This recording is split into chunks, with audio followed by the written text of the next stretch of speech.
In an industry stuffed with marketing bullshit, empty promises, and shiny suited liars, one woman's had enough. She knows what it's like to have the wrong clients, no money, and no time for fun.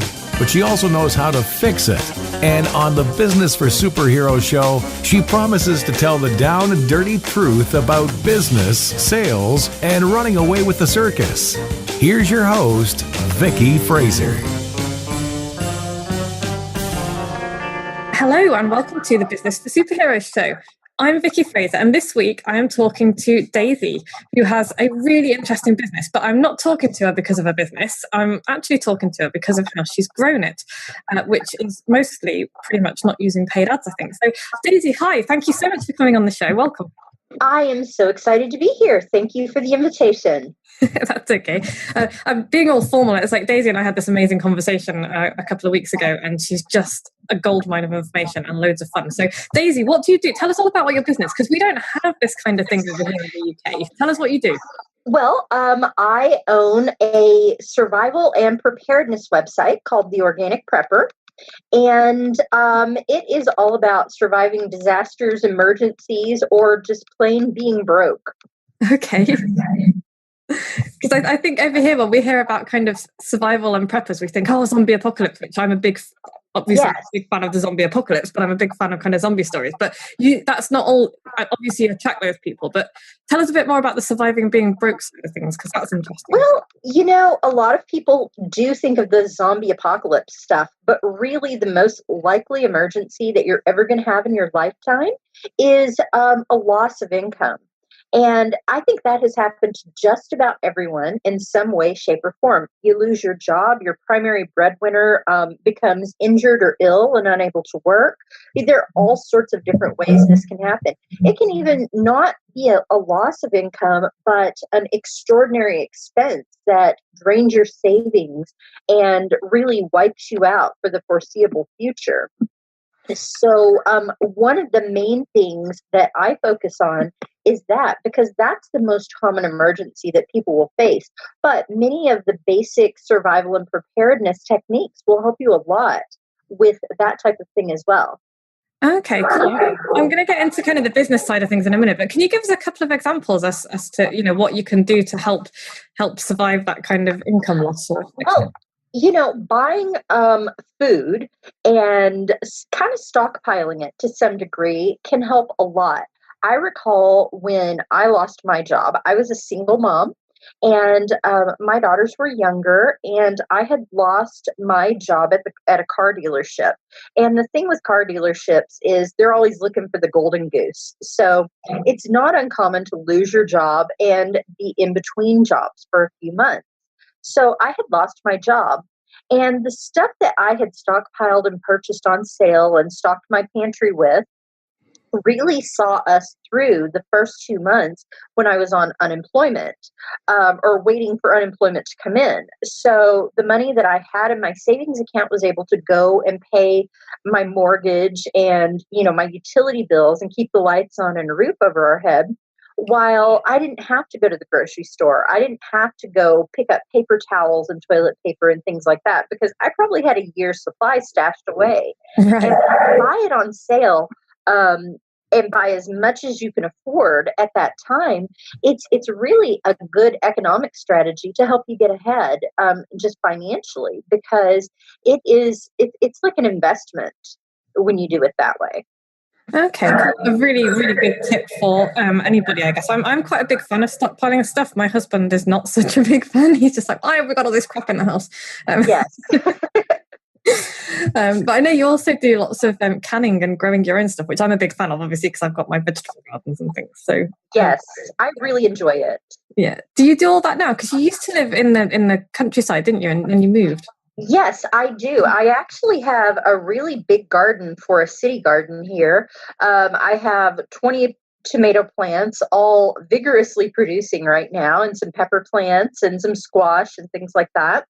I also pick things up at the farmer's market, because if you go in and say, I want to buy all of this, they'll give you a great price because then they can go home for the day. So yeah, I do still preserve food because I just really like what I put back better than what I would buy at the store. Sure. Yeah, it tastes so much better when you've grown it yourself, doesn't it? It does.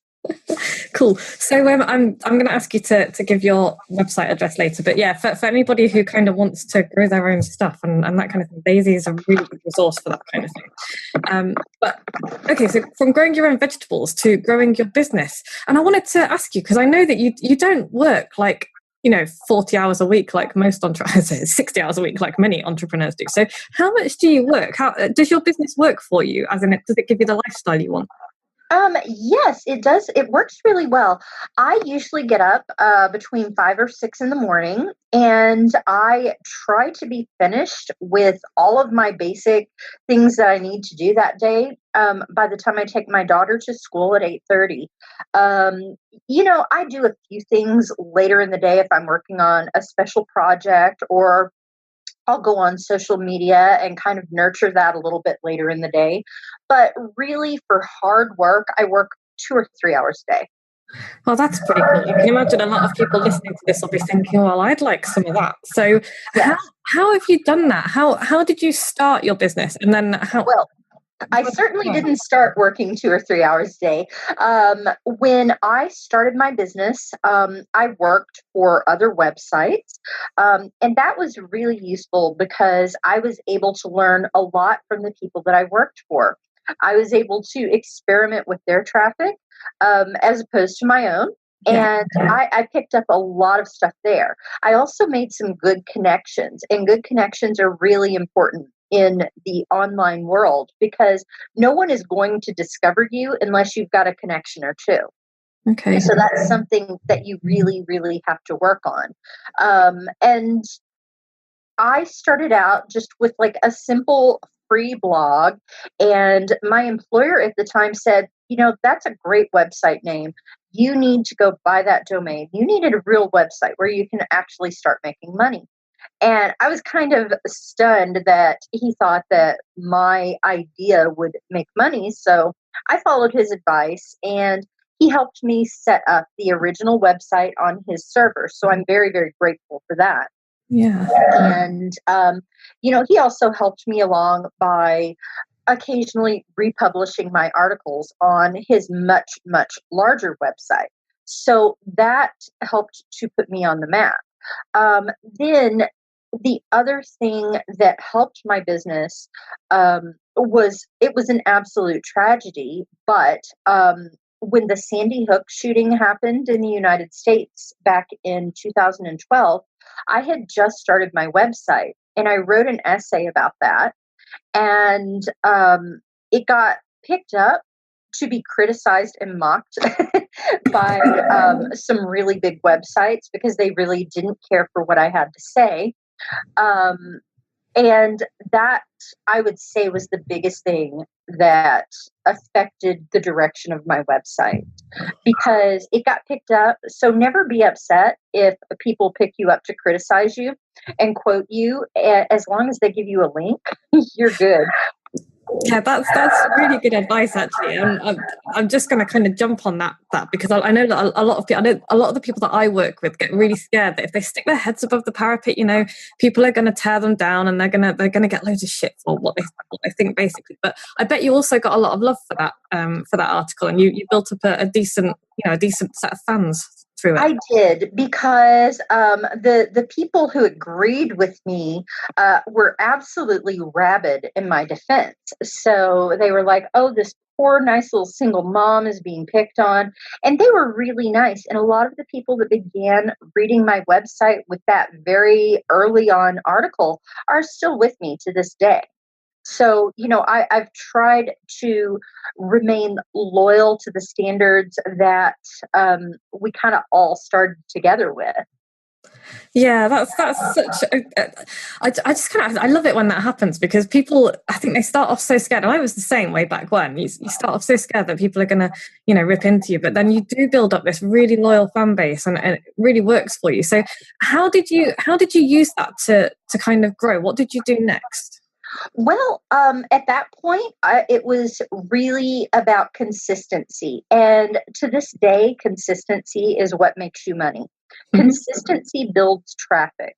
So posting on a regular basis, if you have a website, it's very much like daily email. You know how when you do daily email a la Ben Settle, people start looking in their inbox. If they don't hear from you that day, they're like, what on earth is wrong with this person? Because she writes to me every single day.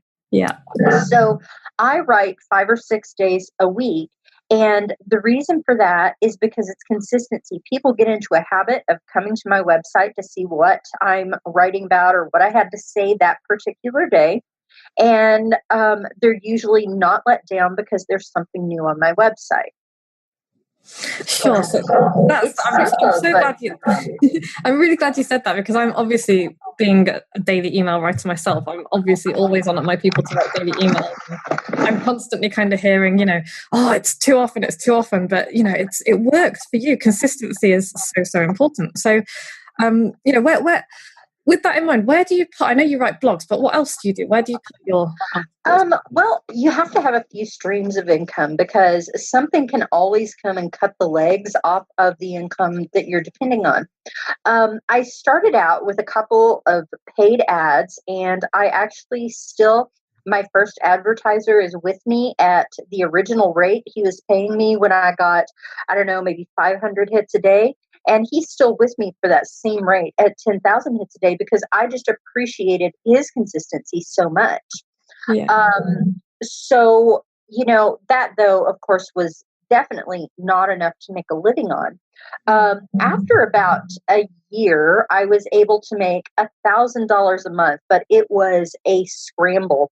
Every single month, it was a struggle to make that $1,000. And I made that through a variety of sources. There's Google AdSense, which doesn't pay well, but it pays consistently. Let's see. I did different paid ads, although I really am not a fan of paid ads, because there's just so much chasing them down for money. It's just not worth it to me. So I don't do, aside from my original advertiser, I don't do paid ads anymore unless it's an astronomical amount of money. Okay. I'm just going to jump in and just ask you to clarify, because I think when you say paid ads, people will be thinking, oh, paying for you to advertise, but you mean people advertising on your site, don't you? Yes. People advertising on my website for whatever their product happens to be. You can do it, and it is a way to make money, but I find it a pain, and I'd rather use that sidebar space to sell my own stuff. Sure. So anyway, then after the first year, I managed to write a book. And my first book was honestly just a series of blog posts put together in a format that kind of made sense. And I've since rewritten it, and it's a much better book. But that began to bring in, $500, $600 a month, just by itself, just with some content marketing. And so since then, I've written 3 books, and that is a nice, steady source of additional income. So this is what I mean. You really have to diversify. I have done very, very well with Amazon affiliate sales. Lots of people like to criticize that because it's only 4%, but you can still make several $1,000s a month if you have enough of a readership that trusts your suggestions. So, don't be off-put by those low percentages, because you can still make a lot of money. Yeah. However, a thing to remember is that any of these things can change. Amazon used to pay 8%. So my income from Amazon has effectively been cut in half because they changed their terms and conditions. And you don't get any say in that. You are basically just a victim of their changes. So if you haven't diversified and something like that happens with your main source of income, you're going to be pretty screwed. Yeah, definitely. So how have you diversified then? What else have you been doing as well as I work with an ad network called AdThrive, and they put various ads on my website. I don't really pay that much attention to what they put on. It's kind of one of those ads that has like the Google cookies, so they know what you've been looking at. Right. So anyone who goes to my website will see different ads. And right now, they are my primary source of income. They make up about 40% of my income because it is traffic based. So the more traffic I get, the more money I make from them. Okay, that's interesting. I think a lot of people won't have heard of, or might not have heard of that who are listening. So could you tell us a bit more about it and how it works? It's called AdThrive, and you basically give their computer wizards access to the back end of your website. Be careful, of course, what kind of company you work with, because I have worked with other ad networks that put ads on that I didn't want on there, like video ads. Oh my God, I hate video ads. They start playing as soon as you come on a page. Yeah. And no matter how many times I said, get those ads off my website, in a few days, they would just reappear. So be very careful who you work with, and make sure your agreement is something that you can get them to quickly make changes if you're not happy with something they do. So anyway, they go in the back end, they put ads in an agreed format on your website. And just basically anytime someone clicks on your website, they don't have to click on the ad, you still get paid for it. Oh, that sounds pretty cool. So you're not even necessarily sending people away from your site then, it's just people who visit. Exactly. Yeah. Exactly. Okay, so that might be something for my listeners to have a go at possibly. But to get in with a really good ad network, you have to have a significant amount of traffic. I believe it is 80,000 hits a month is their bare minimum. Okay, so anybody who knows they get a lot of traffic to their website then is definitely worth thinking about. Yes. Yeah. So can you tell us, because I know you're big on social media, I know that because I see you all over the place all the time. Can you tell us a bit about how you've used social media to grow? Well, I have a main page, The Organic Prepper, which ties in with my website. And then I also have a bunch of subsidiary pages that are even more drilled down into the niche. One is news related, one is food related, one is frugality related. So basically anything I write can be shared from my original page to at least one or two other pages. I'm also an admin on some other people's pages, so I can share things onto their pages as well. And there's a little trick with Facebook's algorithm. If something is getting attention and shares and likes and things like that right away, then Facebook shows it to more people. So if you go in and you post something on your main page, the page that you want most of the people to go to because that's where all of your stuff goes, and then you share directly from that post to other pages, that sort of fools the algorithm just a little bit, just enough to give you that leg up that they start showing it to other people. And if the right people see it, then they're going to be like, oh, look, it's Daisy's article. And they'll click on it and they'll go read your articles, which means that your ad network pays you because people have come to your website. That means that you've got their eyes on any of your affiliate products, any of your own products, anything else you want to sell. Okay, I can attest that that works as well, because after our conversation, I've started doing a bit of that, and I've definitely seen my reach grow. So this stuff works. Yeah, it's a nice little freebie trick. Yeah, it is, and I know that you use other social media avenues as well, don't you? That you were talking about Pinterest being quite good. Pinterest is excellent, especially if you have the type of website that people look up on Pinterest. So this isn't going to work for everyone, but if you have a website that is very visual, for example, or that is very DIY, people will find that stuff on Pinterest. So it's important to have good graphics of the right size that are shareable on Pinterest. And you can network with other people on Pinterest. Like if you have a scheduling tool called Tailwind, which I'm very new at, so I can't really give a whole lot of details. It's called Tribe on Pinterest, where there are other people with similar audiences that you kind of team up with and get your information or your articles in front of those people. Okay. So I'm going to tell people to go have a look at Pinterest, including myself, because I got my assistant to do me a little cheat sheet for how to do this. Yes, your stuff would do really well on Pinterest. Yeah, because it's my low quality cartooning would do quite well, I think. So I love your cartooning. thank you. Okay, so how could you give us a few numbers? I mean, how many people do you have following you from all this stuff? I've got about 27,000 on Facebook. My audiences on other social media are not as big because I don't put quite as much attention into them. I think Pinterest is about 12,000, and then Twitter is like a lowly less than 2,000. And I think Instagram is about the same as Twitter. Okay, so that's really interesting. I remember you saying, "Oh, I haven't got a huge following compared to some people." But I know that a lot of people listening to this will be like, "Wow, 27,000 people! That's incredible!" And it's all from just putting the effort in. So, Yes. yeah, and it does require a bit of effort, doesn't it? It does. It does. I mean, I can't even tell you the amount of time I spend on Facebook, but you can do that kind of thing so quickly. I know that most of us who work online are constantly looking at things either on social media or just, surfing the internet. And if you find something interesting, it's very common that your audience is also going to find it interesting, or at least a fraction of your audience. So I don't just share stuff from my website. And that's another thing to know about Facebook's algorithms. If you only share stuff from your website, they're going to show it to fewer people. But if you show stuff from around the internet, then they show it to more people.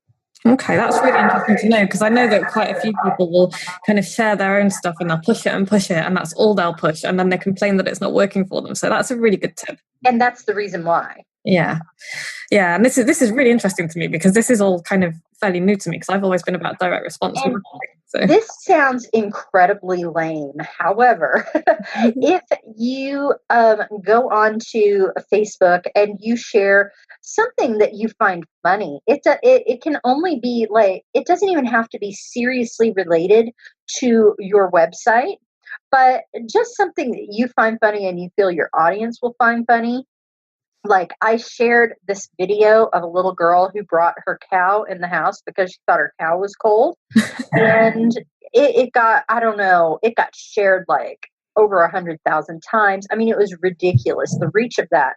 And if you have something that has a lot of reach, whatever you post after that will also have a lot of reach. This is another, I don't really understand how it works, but not everything with huge reach has to directly benefit you So if you're sharing some cute little cat video and everybody likes it and everybody shares it, make sure the next thing that you post really counts for your business, because that's going to get shown to more people too. And this has something to do with their mystery algorithms. So I can't really explain it, but I know that it works. Okay, that's a really, really good tip. Thank you for that.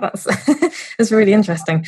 I'm going to ask you for your kind of top 3 tips in a minute. But before we do that, can you just tell us a bit about your books? Because I know that you said you've written 3, and I just wanted you to kind of give people an idea of what you can do with books. One of my books is self-published, and it is called The Pantry Primer. And it's just about building that food stockpile that I talked about. Mm-hmm. And it is a rewrite of the very first book that I wrote, and this one is much, much better. The first one was really pretty terrible. Then I've written 2 with a publisher. One is the Prepper's Water Survival Guide, and one is the Prepper's Canning Guide. Now, the Prepper's Canning Guide is a rewrite of a book that I had originally self-published called The Organic Canner, and it got really good reviews. And my publishing company that published the water book asked me if they could republish that book. And so that kind of gave it some new life. Okay, so you've got kind of 3 books that are all different but related to your core business. Yes. And see, that's the important thing. Everything has to be related to your core business. So all of my books relate to my core business. I have an online store that sells emergency food supplies and like emergency stoves and that kind of stuff. So that ties in. I have another business with business partner called Preppers University, which is an online school and an online classroom. So that ties in. So you can see everything ties in, and I'm able to easily sell these things with content marketing. Yeah, I think people underestimate how powerful it is to have, a lot of different topics, a lot of different stuff, basically, that's all kind of interrelated. And because people, once they love you, they want more of you, don't they? They do. And it all goes back to that diversification. So if AdThrive died tomorrow, I would still make a living. I mean, it would be significantly less, but I would still make a living because I have 6 other balls in the air. Yeah, and it would give you that space to kind of find a replacement for AdThrive, which is yes, really important. Okay. Yes. And before that, it was Amazon. I used to make twice as much on Amazon as I do now. And I know that you like numbers. I have made as much as $40,000 in a month from Amazon during a rare circumstance. I mean, that was an unusual situation, but my average before this change was about $7,000 a month. Yeah, which is a very nice sum of money for, anybody listening. Is, all of this stuff that you perhaps might not have thought of, that you can just put out there and just get on with. Right. Really and you can't be a jerk about the things you sell. You should really recommend things that you would use or do use yourself. And a very, very powerful way to sell things that you use yourself is a picture of you actually using that thing in your house, because then people will be like, oh, she really does use that little spiralizer gadget. And, you show a picture of you using it and a recipe with it, for example, and people are going to be so much more likely to purchase through your link. Yeah, and that's such a simple tip, and it's so often overlooked. So, yeah, I hope people are paying attention to this. Okay, so we're kind of running out of time, which is a shame because you're very interesting to talk to. But I'm going to put you on the spot slightly and say, what are your top 3 tips for businesses wanting to kind of use your kind of methods for growing their business online? Well, use social media to your advantage and really start letting people get to know you, or at least the you that you want to present on social media. So it can't all be business. It needs to be a mixture of business, of funny things, and just personal interest kind of things, like a picture of you and your dog, for example, or you and your chicken. That's number 1. Number 2 is consistency breeds traffic. The more often you post, the more often people will come back looking for your posts. Yes. So that's super, super important. And number 3 is diversification. Do not put all your eggs in one basket, because you're going to drop that basket at some point and they're all going to crack. Yeah. And unless you have another basket, you're going to be in big trouble. Yeah, one is the most dangerous number in business, whatever area of business you're looking at. So cool. Daisy, this has been so cool. Thank you so much. I think people are going to find this both fascinating and really, really valuable. So where can people find out more about you? My website is theorganicprepper.ca, because I lived in Canada back when I started it. And you can find me on Facebook as The Organic Prepper. Brilliant. So I'm going to put those links in the show notes for everybody. And I really, really strongly recommend you go and check out Daisy's stuff. Not just because you can learn from what she's doing and have a look at what she's doing, but also because what she's doing is really, really interesting, particularly if, like me, you like growing your own stuff and being independent, and you like zombies. So I'm laughing a little bit, but it's all. I'm totally convinced that one day we're going to be hit by the zombie apocalypse. So I'm following. Oh yeah, you just never know. It's just what form are the zombies going to be in? That's the only question. Exactly. So I'm going to have to leave it here, but I'm going to get you on again one day, because this has been fab. Thank you so much. I really, really appreciate it. It's been really, really good fun. Next week, there is going to be more gin and marketing banter from me and Joe. Joe will be back. And if you like this podcast, please go to iTunes and subscribe, because it helps us and it makes us feel good. Leave us a review. Or if you don't want to do the iTunes thing, share it. Go to vickyfraser.com/podcast. If you want to know more about Daisy, go to her website, theorganicprepper.ca, or find her on Facebook. Daisy, thanks again, and I'll be back same time next week. Thank you so much. Like what you've just heard? Tell your colleagues, tell your friends, send them to www.businessforsuperheroes.com/podcast.